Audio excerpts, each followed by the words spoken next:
जब तारापुर नाम के गांव में लोग बड़े हंसी खुशी रह रहे थे। उस गांव में लड़कियों का एक ग्रुप था जिसमें सरिता, मेघा, कविता और आरती थे। ये चारों बड़ी ही पक्की सहेलियां थीं। ये हमेशा साथ ही रहती और कहीं भी जाना होता तो साथ ही जाती थी। एक दिन की बात है जब चारों सहेलियां कुएं पर पानी भरने जाती हैं। सारी लड़कियां मेघा के बालों की तारीफ करने लगती हैं। दरअसल मेघा के बाल बहुत ही लंबे और घने होते हैं। ऐसे बाल पूरे गांव में किसी भी लड़की के नहीं होते। मेघा को भी अपने बालों से बहुत ही प्यार होता है। वो अपने बालों का बड़ा ही ध्यान रखती है। काश मेरे बाल भी इतने लंबे और घने होते, पर मेरे बाल तो बढ़ते ही नहीं। तुम ऐसा क्या करती हो मेघा, जो तुम्हारे बाल इतने लंबे हैं? अरे मैं ऐसा कुछ भी नहीं करती, बस सरसों का तेल लगा कर रखती हूँ। तुम भी ऐसा करोगी तो तुम्हारे बाल भी लंबे, घने और काले हो जाएंगे। सब लोग मेघा के बोलने पर ऐसा ही करती हैं, पर काफी दिनों बाद भी उनके बाल ऐसे के ऐसे ही होते हैं। किसी के भी बाल इंच भर भी बड़े नहीं होते। सबको बड़ा ही गुस्सा आता है। एक दिन गांव में शहर से कुछ लोग गांव के बारे में जानने के लिए किसी न्यूज चैनल से आते हैं। वो वहाँ गांव के लोगों का रहना सहना, खाना पीना और हर चीज के बारे में जानकारी इकट्ठा करते हैं। चैनल वालों के साथ एक लड़का भी आया होता है जो बेहद ही सुंदर होता है। वो पूरे गांव में एक एक आदमी के पास जाकर गांव के बारे में जानने की कोशिश करता है। उस लड़के का नाम रोहित होता है। एक दिन रोहित गांव के कुछ लड़कों से बातें कर रहा होता है कि तभी उसकी नजर मेघा पर पड़ती है। रोहित उसे देखता है तो देखता ही रह जाता है। इतने लंबे और सुंदर बाल, ऐसे बाल तो मैंने कभी नहीं देखे। और ये लड़की भी कितनी सुंदर है। रोहित जब मेघा को देख रहा होता है तब मेघा अपनी सहेलियों के साथ खड़ी होती है। अचानक आरती की नजर रोहित पर पड़ती है और वो बोल पड़ती है, ये लड़का कितना सुंदर है ना। कौन लड़का?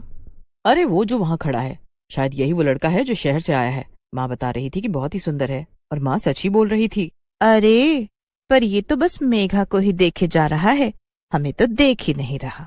क्या बेकार की बातें कर रहे हो तुम लोग, चलो जल्दी चलो यहाँ से। मेघा उस लड़के को एकदम नजरअंदाज कर देती है। ये देख रोहित मेघा की तरफ और आकर्षित होने लगता है। ये तो सुंदर होने के साथ साथ बड़ी शर्मीली और इज्जतदार भी लगती है। काश ऐसी लड़की मेरी जिंदगी में आ जाए तो कितना अच्छा होगा। मेघा सबको जबरदस्ती वहाँ से ले जाती है, पर रोहित उसे नहीं भूलता। वो अगले दिन उसका पीछा करने लगता है और उससे बात करने की कोशिश करता है, पर मेघा उसकी तरफ देखती भी नहीं है। रोहित फिर मेघा से बात करने के लिए उसकी सहेलियों की मदद लेने की सोचता है। जब मेघा उनके साथ नहीं होती तो वो उनके पास जाता है। सारी लड़कियां बड़ी ही खुश हो जाती हैं। ऊपर से रोहित उनसे मेघा के बारे में पूछने लगता है। क्या हुआ आप लोगों को? बताओ ना उस लड़की के बारे में। क्या नाम है उसका और कहाँ रहती है, करती क्या है, और बाकी सब कुछ जानना चाहता हूँ मैं उसके बारे में। अरे ऐसा क्या है उस लड़की में वैसे? उसके लंबे काले घने बाल। सच बताओ तो मैं बचपन से ही अपनी माँ से बोलता आ रहा हूँ कि मुझे ऐसी लड़की से शादी करनी है जिसके लंबे लंबे बाल हों और वो बड़ी ही खूबसूरत हो। वो अमीर हो या गरीब, उससे मुझे कुछ मतलब नहीं। तो तुम्हें मेघा इतनी पसंद आ गई है क्या? तीनों लड़कियों को बहुत गुस्सा आता है, और खासकर आरती को, क्योंकि वो मन ही मन उस लड़के को बहुत ज्यादा पसंद करने लगती है। वो रोहित को मेघा के बारे में कुछ भी नहीं बताती और वहाँ से अजीब सा मुंह बनाकर निकल जाती है। उसके बाद वो मिलकर मेघा की बुराइयां करने लगती है। अरे इसके बाल ना हो गए हमारे लिए मुसीबत ही हो गए हैं। मन तो करता है इसको गंजा ही कर दूं। हाँ सच में, अब तो मुझे भी इस पर बड़ा ही गुस्सा आने लगा है। मुझसे ज्यादा नहीं आता होगा। एक काम करते हैं, आज रात जब ये आंगन में सो रही होगी तो हम इसके घर जाएंगे। ये रात को हमेशा एक दिया अपने आसपास जलाकर सोती है, तो बस उसी दिए को हमें इसके बालों तक खिसकाना है और फिर हमारा काम हो जाएगा। अरे वाह, क्या कमाल का आइडिया है। इसे सुनकर तो मजा ही आ गया। फिर तो वो लड़का इस गंजी की तरफ देखेगा भी नहीं। कितनी बदसूरत लगेगी ये बिना बालों के। रात को तीनों लड़कियां मेघा के घर जाती हैं। वो चुपके से मेघा को देखती रहती हैं कि मेघा कब सोने के लिए आंगन में आए। कुछ देर बाद मेघा आंगन में दिया जलाकर सो जाती है। बस फिर तभी मौका देखकर आरती उसके पास आती है और दिए को उसके लंबे बालों के पास रख देती है। उसके बाद वो फटाफट वहां से भाग जाती है और दूर से ही सब उसको देखती रहती हैं। कुछ ही मिनटों में मेघा के लंबे लटके हुए बाल दिए की आग को पकड़ लेते हैं। मेघा के बालों में आग लग जाती है और धीरे धीरे वो ऊपर आने लगती है। तीनों लड़कियां दूर से उसे देखकर बड़ी खुश होती हैं, पर आग इतनी ज्यादा बढ़ जाती है कि वो मेघा के पूरे शरीर पर फैल जाती है। मेघा जोर जोर से चिल्लाने लगती और खुद को बचाने के लिए यहाँ वहाँ भागने लगती है। बचाओ बचाओ, कोई तो बचाओ मुझे, मैं जलकर मर जाऊंगी। दूर से लड़कियां उसे ऐसे जलते देखकर घबरा जाती हैं। अरे ये तो जल रही है, अब हम क्या करें? जल्दी भागो यहाँ से, वरना सारा नाम हम पर ही आएगा कि हम इतनी रात को यहाँ क्या कर रही थी। मेघा उनकी आंखों के सामने जलने लगती है और जलते जलते वो अपनी सहेलियों को वहां छुपे हुए देख लेती है। वो उनको इशारा भी करती है, पर वो तीनों वहां से भाग जाती हैं। मेघा वहीं गिर जाती है और जलकर मर जाती है। उस दिन उसके माँ बाप भी घर पर नहीं होते, इसीलिए उसे बचाने वाला कोई नहीं होता। मेघा मरने के बाद चुड़ैल में बदल जाती है, काले लंबे बालों वाली चुड़ैल। आखिर मेरी सहेलियों ने मुझे बचाया क्यों नहीं?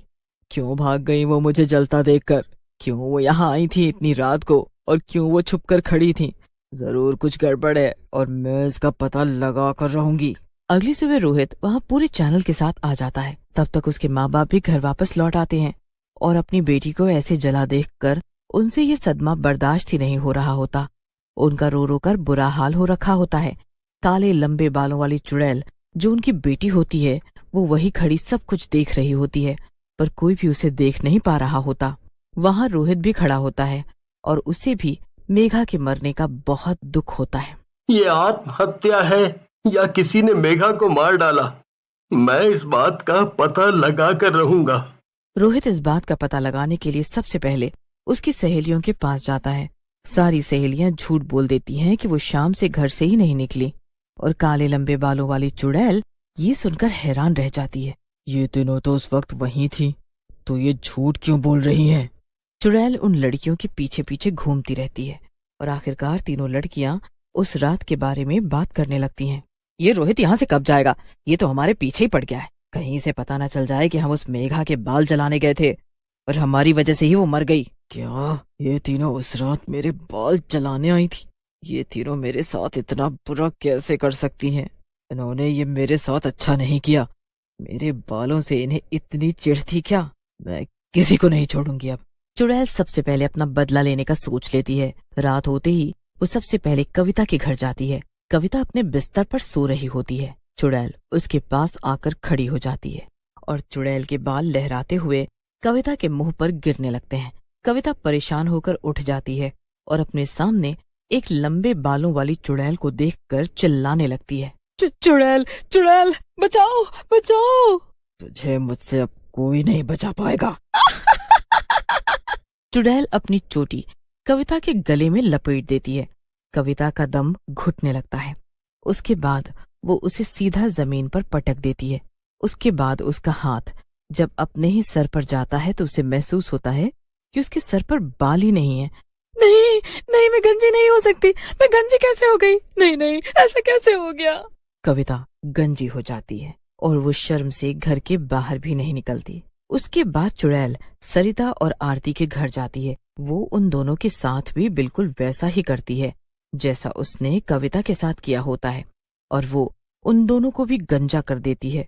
कविता की तरह सरिता और आरती भी सदमे में होती हैं और उनको भी कुछ समझ नहीं आ रहा होता। वो दोनों भी घर के बाहर नहीं निकल रही होती हैं।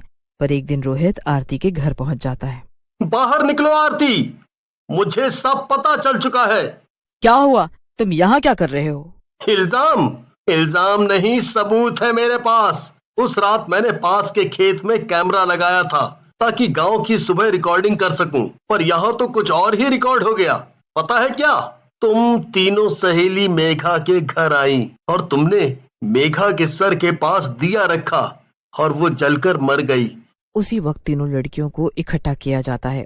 तीनों को उसी वक्त पुलिस पकड़कर ले जाती है। तीनों कुछ भी नहीं कर पाती। जब तीनों साथ होती हैं और उनसे पूछा जाता है तो वो तीनों के पास एक ही कहानी होती है, उस काले लंबे बालों वाली चुड़ैल की कहानी। तीनों समझ जाती हैं कि वो चुड़ैल कोई और नहीं बल्कि मेघा ही थी, और खुद को ऐसे देख वो जिंदगी भर शर्मिंदगी का जीवन गुजारती हैं।